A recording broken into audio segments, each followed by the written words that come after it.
Last summer, the Director of National Intelligence released a bombshell report that rocked the UFO community. It confirmed that vehicles of unknown origin and capability are operating on a reoccurring basis with seeming impunity and in restricted U.S. military airspace to boot.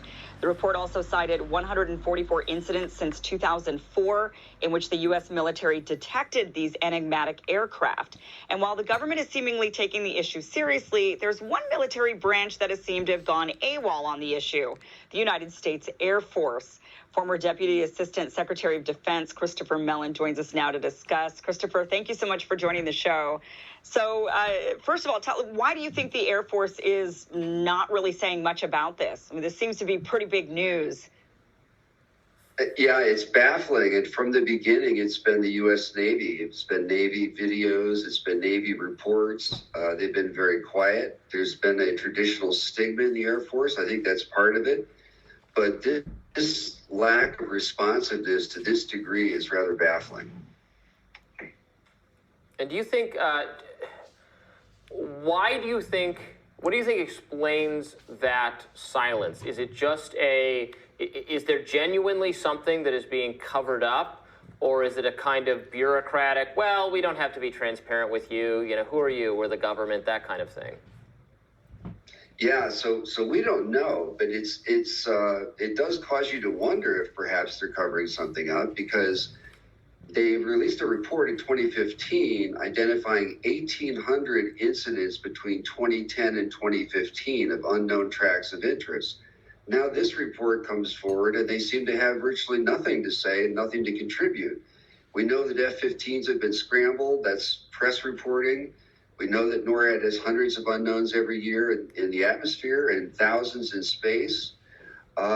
It's rather bizarre that they claim, the UAP task force, they're still trying to get information from the Air Force after all these months. Hey, Christopher, when did you first get interested in this issue? What was it that got you into it? I was a young boy and saw a home video that essentially a neighbor had made, and it showed a large UFO in broad daylight transiting through perfectly clear blue skies with just a few cumulus clouds.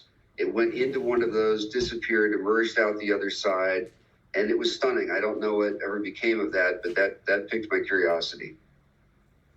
So as the former Deputy Assistant Secretary of Defense, I think us average people believe that people like you that have had these positions should know what these things are and should know whether or not we've been visited by aliens and if we've got some of the bodies hiding in Nevada. So what is it? I mean, really, I know it's kind of laughable, but I mean, that's what we think. So who would know what these phenomenon are? If there is somebody in the government, would it be the Air Force? Is that why they're mum about it? Do you think, well, they know what's going on here, or who would know? That's a real possibility. And the sudden interest after a half a century of disinterest on the part of the American people, the American public, the sudden surge of interest from Congress has got them, it seems, in a very awkward position. And they seem to be struggling to determine what to say about it and how to say it and to whom. And why? Why? Where does this struggle come from?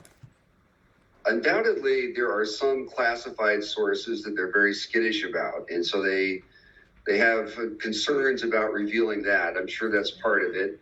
There's also traditional bureaucratic resistance in the Air Force to anything associated with this issue. For example, we have Air Force pilots flying in the same test ranges as Navy pilots.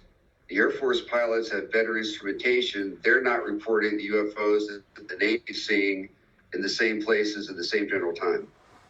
When you say skittish classified sources, do you mean they're skittish about who these sources are and that they might not be reliable people, or we're concerned about revealing who they are? Because they're sensitive. I'm talking about technical sources and capabilities. So we have a massive space surveillance network and apparatus.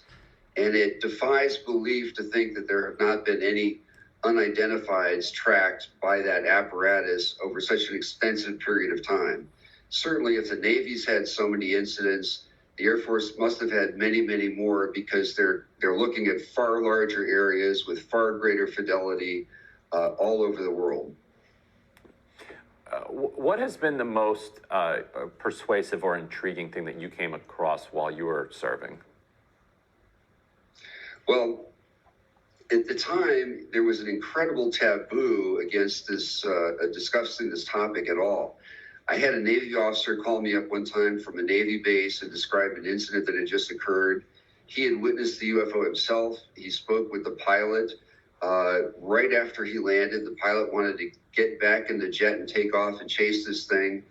And sort of elliptical, ovoid-shaped UFO had circled this U.S. Navy fighter aircraft in broad daylight over an Air Force base in Florida. I think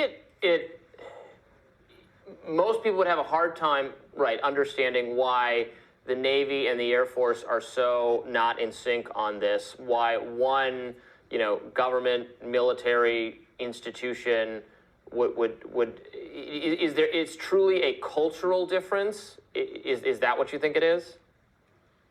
I do. I also think it's a mission difference. So if you're the Navy, it's easier to talk about lapses in air defense than if you're the Air Force. That's an acknowledgement of mission failure, right? So if we the had Air Force is going to be submarines- reporting sea creatures and the Right. Well, that's what this report is like. It's very strange. We have a report on UAPs that comes in. It's almost all Navy information. It would be like a report on mysterious submarines off the coast of the United States, where all the reporting is Air Force and there's nothing from the Navy. Mm. There's no shame in getting your airspace invaded by an alien. Well, like, why do they think that they're going to get hauled before Congress and be like, how did you allow these aliens to, get into your zone outside Hawaii or whatever? There are a lot of unanswered questions that are due, I think, and they're going to be receiving most likely from Capitol Hill. And some of them will be along those lines. How is this happening? Why is this happening? Some of it's going to be, why have you not been more forthcoming about this information and sharing this information? So I think there are quite a range of questions that remain unanswered. We're going to find out we were subsidizing the aliens. Yeah. We're authorizing NIH experiments there. Oh, is that what They were it trained is? at the School of Americas. Lab creatures that are now super sophisticated. Well, imagine for a second that you do have something very sensitive that you're trying to conceal, and Congress is asking you for information about that general topic. You want to be responsive, but you also want to protect that information. How do you square that circle? Right, And you'd be so very I vague. think that's part of the problem they're confronted with. So can you tell us from your perspective, what's the chance that these unidentified aerial phenomenon, they are our own military, maybe our own secret weaponry, maybe being developed even in the private sector alongside the military? What are the chances it's a foreign military versus the chances that it's actual alien? Well, it's very interesting. The report submitted by the Director of National Intelligence said we see no evidence that it's from a foreign government. None of the instances, the 144 incidents they identified, could be explained by U.S. classified research programs. So that leaves you wondering then what hypothesis best fits the facts. And frankly, the alien hypothesis fits the facts better than the alternatives. I'm afraid I have to say that. That's exciting. I know Robbie doesn't believe it. Well, I'm not questioning our subject matter expert. I haven't seen any evidence, and I'm innately skeptical of it. But no, there it is. It's good to be skeptical. That's the appropriate position. Scientifically, we should be skeptical and continue and again, if our subject matter expert thinks that's the most likely explanation, I want to hear that actually said rather than, danced around and be like, well, we don't really know. Who knows what it could be?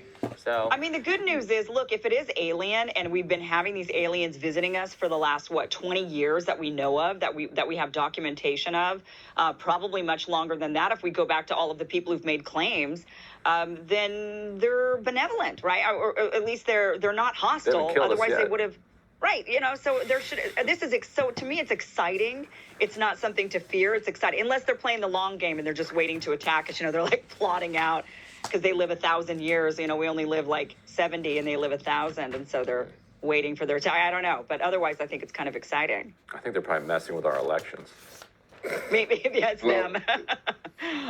This goes back to at least World War II, and the reason we're concerned about it from a national security standpoint is so much of this activity is in and around military training and operating areas and military facilities. If they were just cruising through national parks or something, we'd have a lot less concern. But in some cases, they're swarming Navy ships, they're swarming Air Force bases, they're interrupting planned training operations. So that's why it becomes a concern from a national security standpoint. Although some experts on this issue say that they believe that that if it is alien, that they're actually preventing us from using nuclear weapons, that these sightings began after we started testing nuclear weapons and deploying nuclear weapons, and that they are in fact, they know something about how that affects maybe space better than we do, and they're coming in to kind of prevent us from doing this. That's one of the theories that has been out there, that they've been disarming even nuclear weapons. Maybe they're saving us from ourselves. You're quite right. It's not just a theory. It's been testified to by numerous retired military officers, Air Force officers themselves. And yet, to my knowledge, Congress has never asked that question. That is hanging out there. It's a sensational claim. It should be easy to put it to rest one way or the other, but Congress has never asked the question. Well, maybe I should go, be in Congress, start asking questions. Well, Christopher Mellon, we really appreciate you joining us. My pleasure. Thank you very much. Appreciate your interest in the subject. Thank you. And more Rising right after this.